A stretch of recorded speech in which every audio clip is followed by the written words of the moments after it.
Hi, I'm the audience.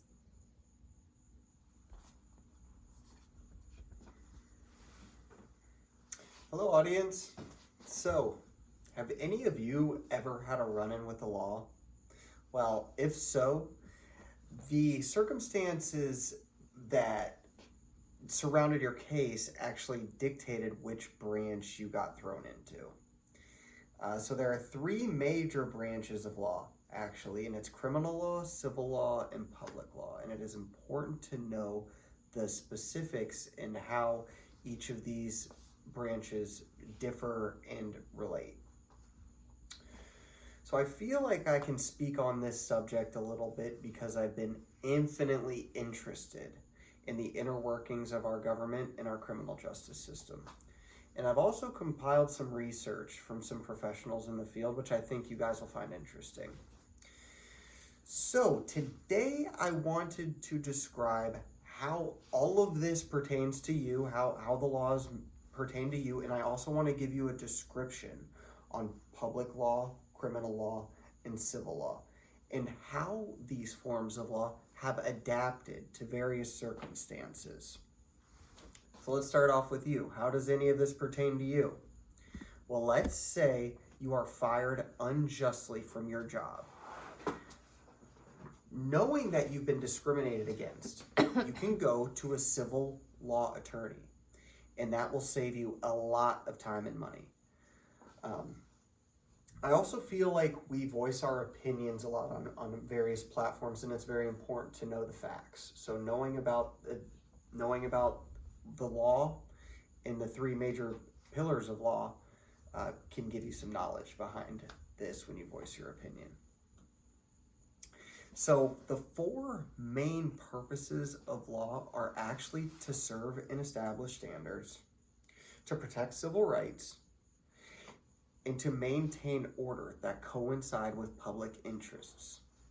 Now, public and criminal law are actually becoming a hotbed of controversy nowadays, and I think we can all think of some cases that have happened recently.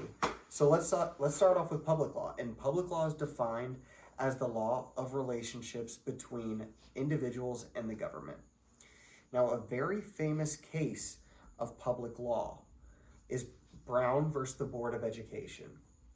And actually Derek Bell's Silent Covenants, Brown versus the Board of Education, the unfulfilled hopes of racial reform, unflinchingly describes the lives of former slaves as they try to gain their rights to an education. And it's actually extremely gripping, highly recommended. So in simpler terms, it was basically a fight for equality within the education system. So now let's talk about civil law a little bit. Civil law is stated as the body of laws of a state or nation regulating ordinary private matters.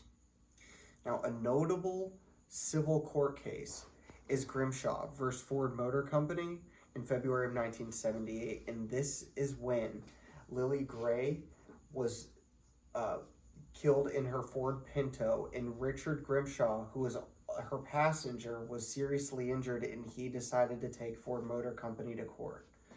So the gas tank in the Ford Pinto was actually in the trunk. So when another car would rear-end the Ford Pinto, it would combust. Just a little bit of information there. So, and let's get back on topic. Civil law. A few other examples of civil law include divorce court, child custody, and personal injury. So civil law and criminal law can sometimes overlap, but civil law puts the burden of proof on the plaintiff, while criminal law puts burden of proof on the government or the police or the government entity. So, J.R. Spencer conveys in his book Simster and Sullivan's Criminal Law, Theory and Doctrine that criminal law is defined as is defined as a means by which state participates in the ordering of its citizens. Criminal law actually follows some different procedures to civil law in a criminal courtroom. When someone has entered criminal court, it's usually because they've harmed someone, caused bodily injury, or harmed someone's property. Now let's talk about one of the most famous court cases. I have a picture here of Charles Manson, and this is actually one of the most famous cases of criminal law in American history, mainly because it had to do with a string of murders. So that's kind of what placed him in the criminal category, the criminal law category. Now, all of these categories are very subject to change. As you know, our society evolves, and so do the laws. Now, our rules of law change due to the evolution of our society, and there are many evolving factors which dictate these changes. So let me give you some examples of how things have changed. Women are now allowed to vote. I know it seems kind of crazy to us, but in 1908, women were not allowed to vote. Segregation has also been overturned. I know this was a long time ago, but that is a good example of how laws have changed within our countries. And another interesting way to look at things is the abortion laws and how they vary state by state, and how they become overturned when someone comes into power and when someone leaves office. It's all very interesting. So Alan Watson also states that a new approach to legal development can lead to a more just appreciation of individual legal change. In theory, the law should always be striving for a better approach to justice.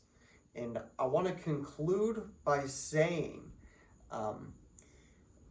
that I hope you all have a better grasp on the three branches of law, which are criminal, civil, and public. And I hope you can all see how that these laws have adapted throughout time and how they affect us personally. Thank you very much.